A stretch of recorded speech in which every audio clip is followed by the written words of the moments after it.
ಅನನ್ಯಭಾಕ್ ಸಾಧುರೇವ ಸಮಂತವ್ಯ ಸಮ್ಯಕ್ ವ್ಯವಸಿತೋ ಹಿ ಸ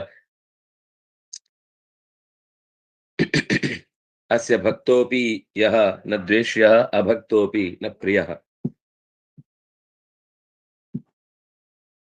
ದ್ವೇಷ್ಯ ಪ್ರಿಯ ಅನ್ನುವ ಯಾವ ವಿಭಾಗಗಳು ಭಗವಂತನಿಗೆ ಇಲ್ಲ. ಕಿಂತು ಭಕ್ತ್ಯನುಸಾರೇಣ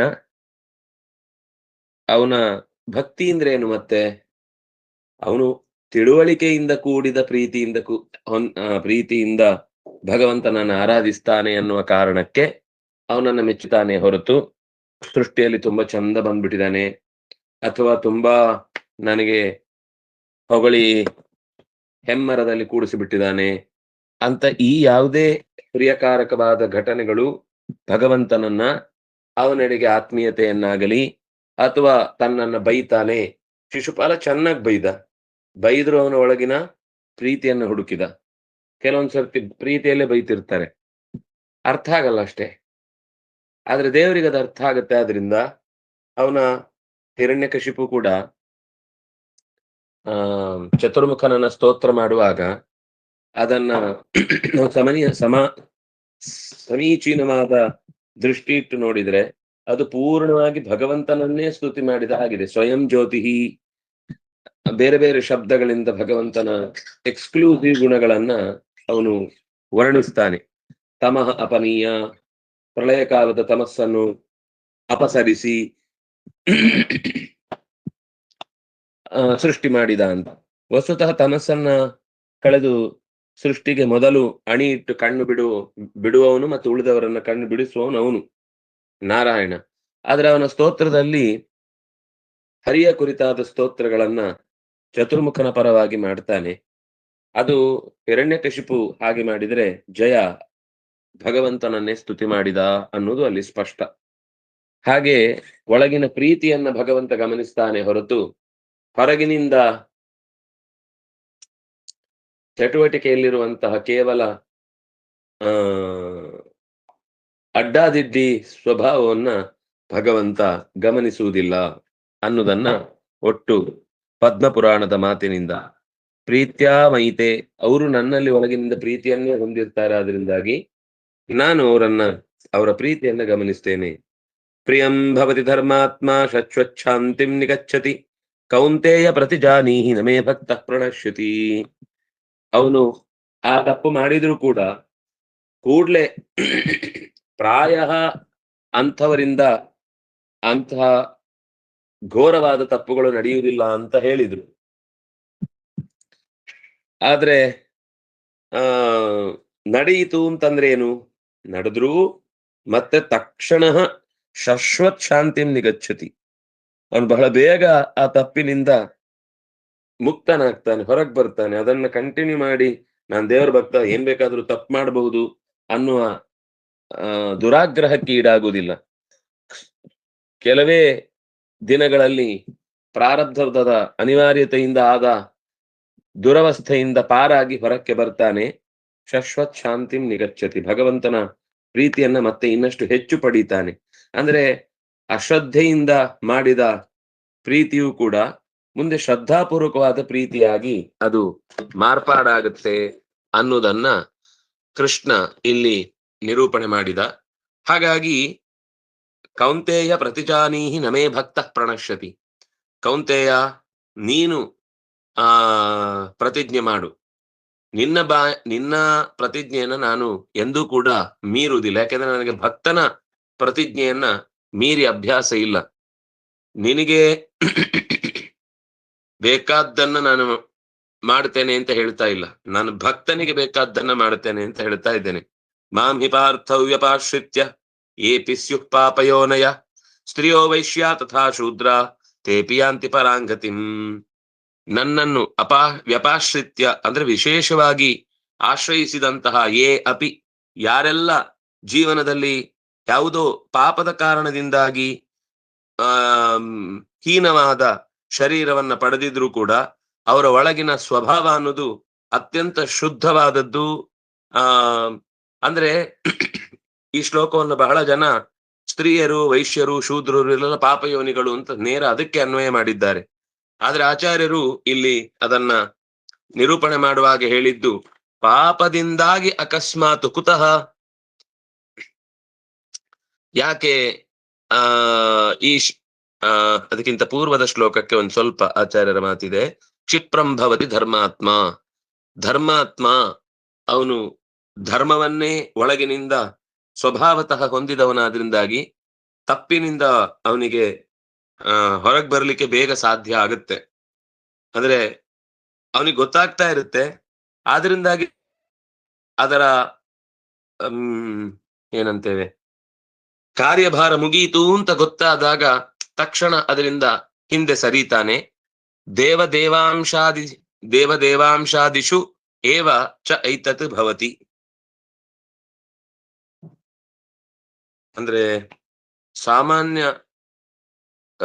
ಲೋಕದ ಜನರಲ್ಲಿ ಈ ನಿಯಮ ಇಲ್ಲ ಅಂತ ಹೇಳ್ತಾರೆ. ಸುದುರಾಚಾರಿಯಾಗಿದ್ರೂ ಕೂಡ ಅವನನ್ನ ನಾನು ಉದ್ಧರಿಸ್ತೇನೆ ಅನ್ನುವ ಮಾತು ಲೋಕದಲ್ಲಿ ಅವನು ಭಕ್ತನಾಗಿ ಸುದುರಾಚಾರಿಯಾಗಿ ಒಟ್ಟೊಟ್ಟಿಗೆ ಬದುಕುತ್ ಸಾಧ್ಯ ಇಲ್ಲ. ಈಗ ಹಿರಣ್ಯಾಕ್ಷ, ಹಿರಣ್ಯಕಶಿಪು, ಕಂಸ ಅಥವಾ ರಾವಣ ಅಥವಾ ಶಿಶುಪಾಲ ಇಂತಹ ಒಂದೋ ದೇವಾಂಶ ದೇವತೆಗಳ ಒಂದು ವಿಶೇಷವಾದ ಸನ್ನಿಧಾನ ಉಳ್ಳವರು ಅಥವಾ ಸ್ವತಃ ದೇವತೆಗಳು, ಇಂಥವರಲ್ಲಿ ಮಾತ್ರ ದೇವದೇವಾದಿಷು ದೇವದೇವಾಂಶಾದಿಷು ಏವ, ನಾನು ಸುಧುರಾಚಾರ ಒಂದ್ ಕಡೆಯಿಂದ ನಾನು ಅದಕ್ಕೆ ಪರಿಹಾರವನ್ನು ಹುಡುಕಿಕೊಳ್ತೇನೆ ಅಂತ ಈ ರೀತಿ ಸಾಮಾನ್ಯರು ಈ ವ್ಯವಸ್ಥೆಯ ಒಳಗೆ ಇಲ್ಲ.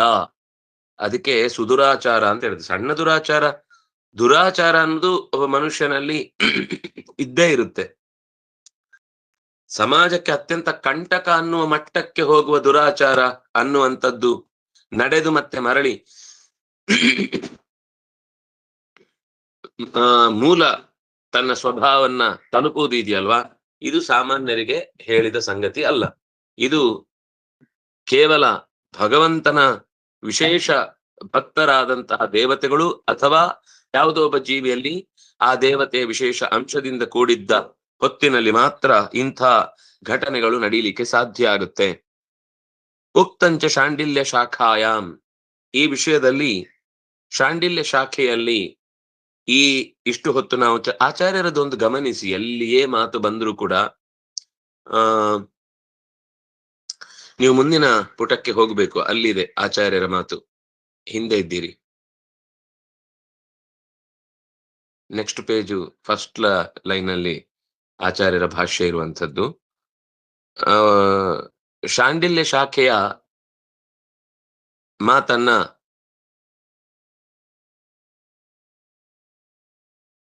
ಆಚಾರ್ಯರು ತಾನು ಈ ತನಕ ಕೊಟ್ಟ ಶಶ್ವತ್ ಶಾಂತಿಂ ನಿಗಚ್ಚತಿ ಅನ್ನುವ ಸಂದರ್ಭ ಬಂದಾಗ ದೇವತೆಗಳು ದೇವಾಂಶ ಸಂಭೂತರಲ್ಲಿ ಮಾತ್ರ ಈ ರೀತಿಯಾದ ಸುದುರಾಚಾರತ್ವದ ಪ್ರಕರಣ ನಡೆದೂ ಕೂಡ ಮತ್ತೆ ಸಾತ್ವಿಕತೆಯ ಶಾಂತಿಂ ನಿಗಚ್ಚತಿ ಅನ್ನುವ ಅಂಶವನ್ನ ನಾವು ಪರಿಗ್ರಹಿಸ್ಲಿಕ್ಕಾಗತ್ತೆ ಅನ್ನೋದನ್ನ ಹೇಳುತ್ತಿದ್ದಾರೆ. ನಾವಿರತೋ ದುಶ್ಚರಿತಾತ್ ನಾ ಭಕ್ತೋ ನಾ ಸಮಾಹಿತಃ ಸಮ್ಯಕ್ ಭಕ್ತೋ ಭವೇತ್ ಕಶ್ಚಿತ್ ವಾಸುದೇವೇ ಅಮಲಾಶಯಃ ದೇವರ್ಷಯಸ್ತದಂಶಾಶ್ಚ ಭವಂತಿ ಕ್ವಚ ಜ್ಞಾನತಃ.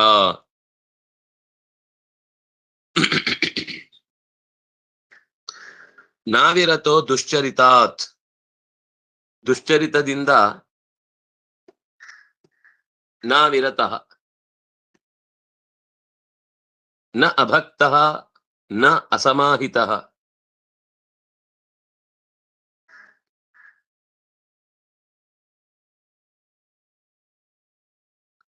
ದುಷ್ಟ ಪ್ರವೃತ್ತಿಯಿಂದ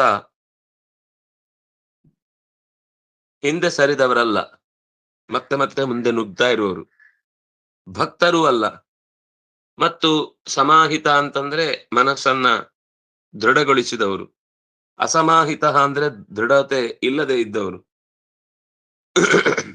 ಎಲ್ಲ ಶಬ್ದಕ್ಕೂ ನ ಅಂತ ಹಾಕಿದ್ದಾರೆ. ಮತ್ತೆ ಅವಿರತಃ ದುಶ್ಚರತಾತ್ ಅವಿರತಃ ನ ಅಭಕ್ತಃ ನ ಅಸಮಾಹಿತಃ ಅಂದ್ರೆ ಎಲ್ಲವೂ ಕೂಡ ಮೇಲ್ನೋಟಕ್ಕೆ ಹಾಗೆ ಕಾಣಿಸ್ತಿರುತ್ತೆ, ಆದ್ರೆ ಅವಿರತಃ ನ, ಅವರು ಭಗವಂತನಲ್ಲಿ ಪ್ರೀತಿ ಇದ್ದಾಗ ಮಾತ್ರ ಲೋಕದಲ್ಲಿ ವೈರಾಗ್ಯ ಇರ್ಲಿಕ್ಕೆ ಸಾಧ್ಯ. ವಿರತಿ ಉಳ್ಳವ ವಿರತ, ಅವಿರತ ಅಂದ್ರೆ ವೈರಾಗ್ಯ ಇಲ್ಲದವ. ಅವಿರತ ನಾವಿರತ ಅಂತಂದ್ರೆ ಪರಮ ವೈರಾಗ್ಯಶಾಲಿಯೇ ಆಗಿರ್ತಾನೆ. ದುಶ್ಚರಿತಗಳ ಪ್ರಭಾವದಿಂದ ಅವನು ಎಷ್ಟೇ ತಪ್ಪು ಮಾಡಿದ್ರು ಅಭಕ್ತ ಇತಿನ, ಅವನು ಭಕ್ತ ಏವ. ಇನ್ನು ನ ಅಸಮಾಹಿತ. ಸಮಾಹಿತ ಅಂದ್ರೆ ಧ್ಯಾನದಲ್ಲಿ ಮನಸ್ಸನ್ನ ಇಟ್ಟುಕೊಂಡವನು. ಅಸಮಾಹಿತ ಅಂತಂದ್ರೆ ಧ್ಯಾನದ ಸ್ಥಿತಿಗೆ ಹೋಗುವುದಿಲ್ಲ ಅಂತಿಲ್ಲ. ಪೂರ್ಣವಾಗಿ ನಾ ಸಮಾಹಿತ. ಯಾಕೆಂದ್ರೆ ಸಮ್ಯಕ್ ಭಕ್ತ ಭವೇತ್. ಅವನು ಒಳಗಿನಿಂದ ಭಕ್ತನೇ ಆಗಿರ್ತಾನೆ, ಹೊರಗಿನಿಂದ ಅವನ ದುಶ್ಚರಿತ್ರೆಗಳು ಕಾಣಿಸ್ತತೆ, ಅವೈರಾಗ್ಯಗಳು ಕಾಣಿಸುತ್ತೆ, ಭಕ್ತಿ ಇಲ್ಲದೆ ಇರುವ ಭಗವಂತನನ್ನ ವಿರೋಧಿಸುವ ಗುಣಗಳು ಕಾಣಿಸಿಕೊಳ್ಳುತ್ತೆ. ಯಾವತ್ತು ಧ್ಯಾನ ಅನುಷ್ಠಾನ ಸಾಧನೆ ಪುಣ್ಯ ಪುರುಷಾರ್ಥ ಇದು ಯಾವುದಕ್ಕೂ ಕೂಡ ತಲೆಯನ್ನು ಕೆಡಿಸಿಕೊಳ್ಳುವುದಿಲ್ಲ. ಆದ್ರೆ ವಾಸುದೇವೇ ಅಮಲಾಶಯ. ಹೊರಗಿನಿಂದ ಹೀಗಿದ್ರೂ ಕೂಡ ವಾಸುದೇವನಲ್ಲಿ ಅಮಲ, ಕೊಳೆಯಿಲ್ಲದ ಆಶಯ, ಸಂಸ್ಕಾರ ವಿಷಯಕ್ಕೆ ಒಳಗಾದ ಮನಸ್ಸು ಆಶಯ ಅಂದ್ರೆ ಮನಸ್ಸು, ಶುದ್ಧವಾದ ಮನಸ್ಸುಳ್ಳವನಾಗಿರ್ತಾನೆ. ಅಂಥವರು ಒಂದು ದೇವತೆಗಳಾಗಿರ್ತಾರೆ, ಋಷಿಗಳಾಗಿರ್ತಾರೆ, ಅಥವಾ ತದಂಶಾಹ ದೇವರ್ಷಯ ತದಂಶಾಶ್ಚ. ದೇವತೆಗಳೋ ಋಷಿಗಳೋ ದೇವರ್ಷಿಗಳೋ ಅಥವಾ ತದಂಶಾಹ ಅವನಿಂದ ಕೂಡಿದ, ಅಂದ್ರೆ ಆ ದೇವತಾ ಶಕ್ತಿಯಿಂದ ಋಷಿ ಶಕ್ತಿಯಿಂದ ಕೂಡಿದಂತಹ ಯಾರೋ ಒಬ್ರು ಈ ವಿಶ್ವಾಮಿತ್ರರ ಬದುಕನ್ನ ಮೇಲ್ನೋಟಕ್ಕೆ ಗಮನಿಸುವಾಗ ಏನು ಊರಿಡೀ ತಿರುಗಿ ತಪಸ್ಸು ಮಾಡ್ತಾರೆ, ಕಳ್ಕೊಳ್ತಾರೆ, ತಪಸ್ಸು ಮಾಡ್ತಾರೆ, ಕಳ್ಕೊಳ್ತಾರೆ, ಏನಿದು ಅಂತ ನಮಗೆ ಮೇಲ್ನೋಟಕ್ಕೆ ಅನ್ನಿಸ್ಬಹುದು. ಆದ್ರೆ ಅವರಿಗೆ ಯಾವುದೇ ಘಟನೆಯ ನಡುವೆ, ಇಲ್ಲ ಅಂದ್ರೆ ವಸಿಷ್ಠರ 100 ಮಕ್ಕಳಿಗೆ ಕ್ರೂರವಾದ ರಾಕ್ಷಸ ಶಕ್ತಿಯಿಂದ ಸಾವು ಕೊಡ್ತಾರೆ ಅಂದ್ರೆ ಯಾರಾದ್ರೂ ಅದನ್ನ ಮತ್ತೆ ಸಹಿಸ್ಕೊಂಡು ಒಪ್ಕೊಳ್ತಿದ್ರ, ಅಥವಾ ಅದನ್ನ ಮೀರಿ ಹೊರಗೆ ಬರ್ಲಿಕ್ಕೆ ಆಗ್ತಿತ್ತ? ವಿಶ್ವಾಮಿತ್ರರು ಹೊರಗೆ ಬಂದ್ರು, ವಸಿಷ್ಠರು ಯಾಕೆಂದ್ರೆ ಸಹಿಸ್ಕೊಂಡಿದ್ರು, ಅದು ಮುಂದುವರಿಲಿಲ್ಲ. ಕ್ವಚ ಜ್ಞಾನತಃ, ಅವರಿಗೆ ಅರಿವು ಇದ್ದೇ ಇರುತ್ತೆ, ಆದ್ರಿಂದಾಗಿ ಅವರು ತಿಳಿದೇ ಇಂತಹ ದೋಷಗಳಲ್ಲಿ ಮಗ್ನರಾಗ್ತಾರೆ.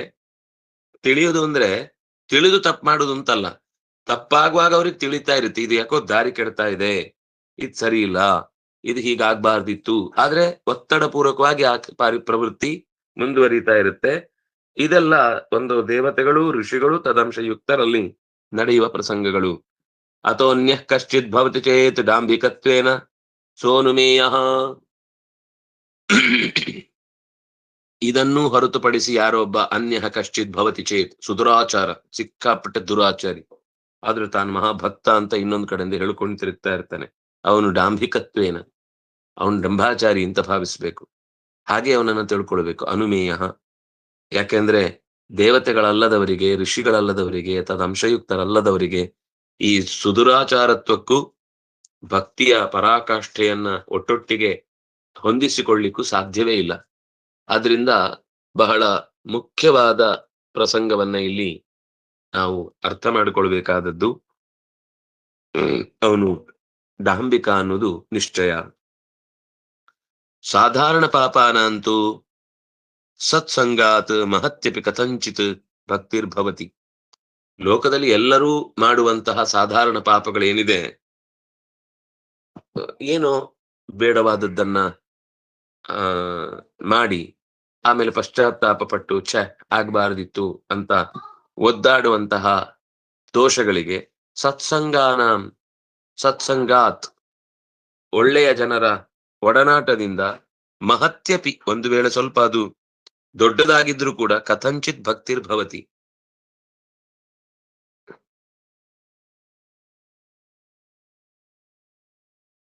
ಸಾಧಾರಣ ಭಕ್ತಿ ವಾ ಇತರೇಶಾನ್. ಮಹದ್ಭಕ್ತಿ ಹುಟ್ಲಿಕ್ಕೆ ಸತ್ಸಂಗ ಅನ್ನೋದು ಕಾರಣ ಆಗುತ್ತೆ. ಕಥಂಚಿರ್ ಭಕ್ತಿರ್ಭವತಿ. ಇನ್ನು ಉಳಿದ ಅಂದ್ರೆ ಮಹತ್ ತುಂಬಾ ದೊಡ್ಡ ವ್ಯಕ್ತಿತ್ವ ಅಲ್ಲ, ಆದ್ರೆ ನ್ಯಾಯ ಅನ್ಯಾಯಗಳ ನಡುವಿನ ಅಂತರವನ್ನ ತಿಳಿದು ಬದುಕನ್ನು ನಡೆಸ್ತಾ ಇರುವಂತ ಸಾಧಾರಣ ಸಜ್ಜನರ ಜೊತೆಯ ಒಡನಾಟದಿಂದ ಒಂದು ಸಮಾನ ಹಂತಕ್ಕೆ ಬೇಕಿರುವಂತಹ ಭಕ್ತಿ ಹುಟ್ಟುತ್ತೆ. ಹೀಗೆ ಭಕ್ತಿಗೆ ಕಾರಣವಾದದ್ದು ಸತ್ಸಂಗ ಹೊರತು ಇನ್ಯಾವುದೂ ಅಲ್ಲ. ಒಂದು ವೇಳೆ ಈ ರೀತಿ ಒಂದ್ ಕಡೆಯಿಂದ ಭಕ್ತಿ ಮಾಡ್ತೇನೆ, ಇನ್ನೊಂದ್ ಕಡೆಯಿಂದ ಅನ್ಯಾಯ ಮಾಡ್ತೇನೆ ಅಂತ ಅನ್ನೋದು ಒಳಗಿನಿಂದ ಅವನು ಮಾಡ್ತಾ ಇರುವ ಮೋಸ. ಶಠಮತಿ ಉಪಯಾತಿ ಸೋರ್ಥ ತೃಷ್ಣಾಂ ತಮ್ ಅಘಂ ಅಚೇಷ್ಟಮವೈಹಿ ನಾಸ್ಯ ಭಕ್ತಂ ಇತಿ ವಿಷ್ಣುಪುರಾಣೆ. ಶಠಮತಿ ಅರ್ಥತೃಷ್ಣಾಂ ಯೋ ಉಪಯಾತಿ ತಂ ಅಘಂ ಅಚೇಷ್ಟಂ ಅವೈಹಿ ನ ಅಸ್ಯ ಭಕ್ತಂ. ಶಠಮತಿ ಮೋಸ ಮಾಡುವ ಮನಸ್ಸುಳ್ಳವನು, ಅರ್ಥತೃಷ್ಣಾಂ ಸಂಪತ್ತಿನ ಬಯಕೆಯಿಂದ ಬೇರೆ ಬೇರೆ ಬೇರೆ ಬೇರೆ ರೀತಿಯ ಮುಖವಾಡಗಳನ್ನು ತೊಡ್ತಾ ಇದ್ದಾನೆ. ನನ್ಗೇನು ಬೇಡಪ್ಪ, ನಾನು ಈ ವಿಷಯದಲ್ಲಿ ದುಡ್ಡಿನ ಬಗ್ಗೆ ನನ್ನ ತಲೆನೇ ಕೆಡಿಸ್ಕೊಡುದಿಲ್ಲ. ತನ್ನ ಪರಿವಾರದವರು ಅಥವಾ ತನ್ನ ಭಕ್ತರ ಮೂಲಕ ಬೇಕಾದ್ದನ್ನು ಮಾಡಿಸ್ಕೊಳ್ತಾರೆ. ನಾವು ಮುಟ್ಟಲ್ಲ, ಏನೋ ಜೋಳಿಗೆಗೆ ಹಾಕಿ ಟೇಬಲ್ ಅಲ್ಲಿ ಇಟ್ಬಿಡಿ, ನಾವು ಮುಟ್ಟಲ್ಲ ಅಂತ. ಅಲ್ಲ, ಮುಟ್ಟಲ್ಲ ಅನ್ನೋದು ದೊಡ್ಡ ಸಂಗತಿ ಅಲ್ಲ. ಐಷಾರಾಮದ ಬದುಕನ್ನ ನಡೆಸ್ತಾ ದೊಡ್ಡ ದೊಡ್ಡ ಸನ್ಯಾಸಿಗಳಂತೆ ಪೋಸ್ ಕೊಡುವಂತದ್ದುಂಟಲ್ವ, ಅಥವಾ ದೊಡ್ಡ ದೊಡ್ಡ ತಾನು ಅಧ್ಯಾತ್ಮವಾದಿ ಅಂತ ಪೋಸ್ ಕೊಡುದು, ಇದೆಲ್ಲ ಇದೇ ಮುಖದ ಚಿಂತನೆಗಳು. ತಾನಾಗಿ ಅವರಿಗೆ ವ್ಯವಸ್ಥೆಗಳು ಉಂಟಾಯಿತು ಅಂದ್ರೆ ಅದು ತಪ್ಪಲ್ಲ. ಆದ್ರೆ ಅದು ಒಂದು ಸಿಸ್ಟಮ್ ಆಗಿ, ಆ ಐಷಾರಾಮ ಅನ್ನೋದೊಂದು ಸಿಸ್ಟಮ್ ಆಗಿ ಎಲ್ಲ ಅವ್ರನ್ನ ನೋಡ್ಕೊಳ್ಬೇಕು ಅಂದ್ರೆ ಹೀಗೆ ಆಗ್ಬೇಕು, ಅವ್ರಿಗೆ ಇದ್ದೇ ಆಗ್ಬೇಕು, ಇಲ್ಲೇ ಬರ್ಬೇಕು, ಹೀಗೆ ಇಂಥ ರೋಲ್ಸ್ ರಾಯ್ ಕಾರೇ ಬರ್ಬೇಕು ಅನ್ನುವ ತರದ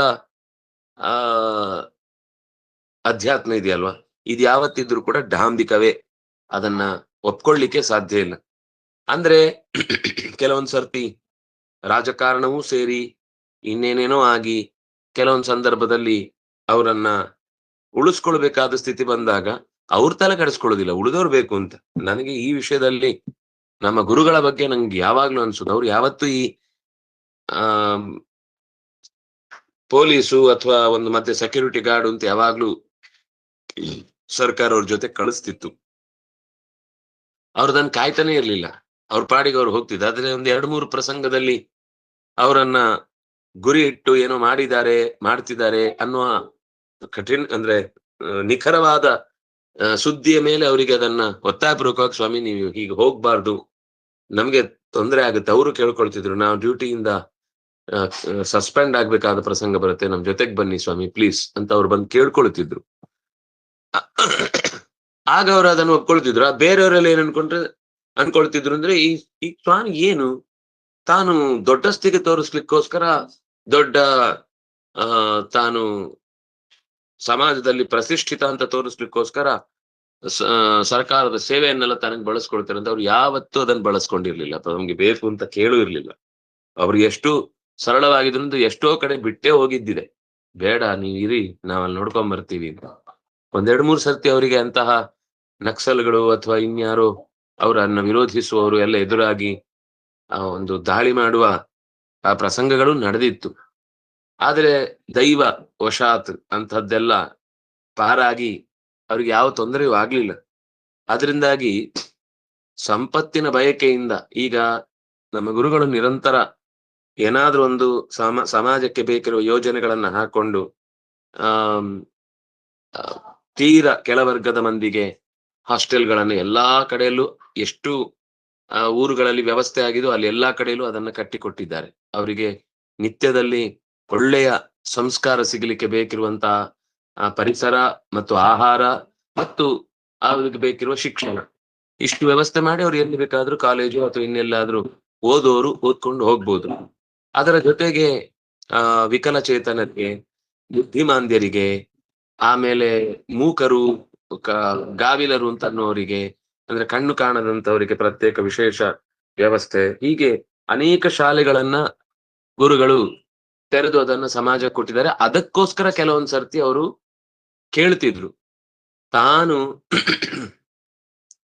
ಎಷ್ಟು ಸಿಂಪಲ್ ಅಂದ್ರೆ ಅವ್ರು ಯಾವತ್ತೂ ಕೂಡ ದೊಡ್ಡದಾದ ಹಾಸಿಗೆ ಅಥವಾ ತುಂಬಾ ಜರಿತಾರಿ ಬಟ್ಟೆಗಳು, ಒಂದು ದಿವಸ ಉಡ್ಲಿಲ್ಲ. ಅವರಿಗೆ ಒಂದು ಚಚ್ಚೌಕದ ಕೌಪೀನ ಇದ್ರೆ ಸಾಕು. ಕೆಲವೊಂದ್ ಸರ್ತಿ ಕೌಪೀನದಲ್ಲೇ ಓಡಾಡುತ್ತಿದ್ರು. ನಮ್ಗೆ ಸ್ವಾಮಿ ಯಾರ್ಯಾರು ಬರ್ತಾರೆ, ಸರಿ ಆಯ್ತು ಅಂತ ನಾವು ಕೊಟ್ರೆ ಅದನ್ನ ಮೈ ಮೇಲೆ ಹೀಗೆ ಒಂದ್ ಕೆಳಗಿಂದ ಮೇಲ್ ತನಕ ಒಂದೇ ಬಟ್ಟೆ ಹೊತ್ಕೊಂಡು ಒಳ್ಳೆ ಕೌಪೀನದಲ್ಲಿ ಓಡಾಡ್ತಿದ್ರು. ಆ ಇದು ಅವರಿಗೆ ಮಲ್ಕೊಳ್ಳೋ ವಿಷಯದಲ್ಲಾಗ್ಲಿ, ಊಟದಲ್ಲಿ ಅವರು ತುಂಬಾ ವಿಶೇಷವಾದ ವಸ್ತುಗಳನ್ನ ಅಪೇಕ್ಷೆ ಪಡ್ತಾ ಇದ್ರು, ಆದ್ರೆ ತನಗಲ್ಲ. ಮಠಕ್ಕೆ ಬಂದ ಭಕ್ತರಿಗೆ ಸರಿ ಮಾಡಿದ್ದಾರೋ ಇಲ್ವೋ, ಅವ್ರಿಗದನ್ನ ಸರಿಯಾಗಿ ಬಡಿಸ್ತಾರೋ ಇಲ್ವೋ, ಇಲ್ಲ ನನ್ಗ್ ಬೇಡ ಅಂದ್ರೆ ಯಾರಿಗೂ ಏನು ಇಲ್ಲ ಅಂತ ಮಾಡಿಬಿಡ್ತಾರೆ. ಗಂಜಿ ಮಾಡಿ ಮುಗಿಸ್ಬಿಡ್ತಾರೆ, ಸಾಕು ಇನ್ನೇನು ಅಂತ. ಅದಕ್ಕೋಸ್ಕರ ಬಂದವರಿಗೆ ಒಂದು ಇಷ್ಟ ಆಗದೆ ಇದ್ರೆ ಇನ್ನೊಂದ್ ಯಾವ್ದೋ ಪದಾರ್ಥದಿಂದ ಅವರು ತೃಪ್ತರಾಗ್ಬೇಕು. ಊಟ ಅನ್ನೋ ವಿಷಯದಲ್ಲಿ ಅವರಿಗಿದ್ದ ಕಾಳಜಿ ಎಷ್ಟು ಅಂತಂದ್ರೆ, ಎಷ್ಟು ತಡ ಆಗಿ ಎಲ್ಲಿ ಬಂದ್ರು ಕೂಡ ಅವರಿಗೊಂದು ಊಟದ ವ್ಯವಸ್ಥೆ ಆಗ್ಬೇಕು ಅಂತ ತನ್ನ ಪರಿಸರದಲ್ಲಿ ಏನ್ ಅದಕ್ಕೆ ಅನುಕೂಲ ಆಗುತ್ತೋ ಅದನ್ನ ಮಾಡಿ ಕೊಡ್ತಿದ್ರು. ಹೀಗೆ ಆ ಗುರುಗಳಲ್ಲಿದ್ದ ಸರಳತೆಯನ್ನ ಹತ್ರ ಇದ್ದು ನೋಡಿದವರಿಗೆ ಗೊತ್ತಿರುತ್ತೆ, ಅವ್ರು ಎಂದೂ ಕೂಡ ಐಷಾರಾಮದ ಬದುಕನ್ನು ಇಷ್ಟಪಡ್ಲಿಲ್ಲ. ಗುರುಗಳು ಎಷ್ಟೋ ಸರ್ತಿ ಬೇರೆ ಬೇರೆ ಆಶ್ರಮಗಳಿಗೆ ಅಥವಾ ಸಂಸ್ಥಾನಗಳಿಗೆ ಹೋದ ಸಂದರ್ಭದಲ್ಲಿ ಅಲ್ಲಿ ಅವರನ್ನ ನೋಡಿ ನಾವೆಲ್ಲ ಆಶ್ಚರ್ಯಪಟ್ಟಿದ್ವಿ. ಅಯ್ಯೋ, ಅವರಿಗಿಂತ ಇವ್ರು ಎಷ್ಟು ಎತ್ತರದಲ್ಲಿದ್ದಾರೆ, ಎಷ್ಟು ಅದ್ಭುತವಾಗಿದ್ದಾರೆ, ಎಷ್ಟು ಜ್ಞಾನ ಇದೆ, ಅಥವಾ ಎಷ್ಟು ಅವರಿಗೆ ಸಮಾಜದ ಜೊತೆಗಿನ ಒಡನಾಟ ಇದೆ. ಆದ್ರೂ ಅವ್ರು ಯಾವತ್ತೂ ಕೂಡ ಸಮಾಜದ ಸಂಪತ್ತನ್ನ ತನ್ನ ವ್ಯಕ್ತಿಗತವಾದ ಶೋಕಿಗಾಗಿ ಅಥವಾ ಇನ್ನೊಂದು ಕಾರಣಕ್ಕಾಗಿ ಅವರು ಬಳಸ್ಕೊಳ್ಳೇ ಇಲ್ಲ ಅನ್ನೋದು ನೋಡಿ ನೋಡಿ ನೋಡಿ ನಮಗೆ ಅರ್ಥ ಆದ ಸಂಗತಿ. ಹಾಗಾಗಿ ಶಠಮತಿಯಾದಂತಹ ವ್ಯಕ್ತಿ ಅರ್ಥದ ಆಸೆಯಿಂದ ಏನು ಕೆಲಸ ಮಾಡದೇ ಇದ್ರು ಕೂಡ ಆ ನಾನು ತುಂಬಾ ದೊಡ್ಡ ಜ್ಞಾನಿ ಅಂತ ಪೋಸ್ ಕೊಡೋನು ನಾ ಅಸ್ಯ ಭಕ್ತಂ. ಇದು ವಿಷ್ಣು ಪುರಾಣದಲ್ಲಿ ಬಂದ ಮಾತು. ಇದಕ್ಕೆ ಸಂಬಂಧಪಟ್ಟ ಇನ್ನಷ್ಟು ವಿವರಣೆಗಳನ್ನ ಮತ್ತು ಕೊನೆಯ ಶ್ಲೋಕಕ್ಕೆ ಸಂಬಂಧಪಟ್ಟ ವಿಶೇಷ ಅಂಶವನ್ನ ಮುಂದಿನ ಪದ್ಯದಲ್ಲಿ ಆಚಾರ್ಯರ ಮಾತಿನಲ್ಲಿ ನಾವು ನೋಡೋಣ. ಶ್ರೀ ಹರಿಪ್ರಿಯತಾಂ ಶ್ರೀ ಕೃಷ್ಣಾರ್ಪಣಮಸ್ತು.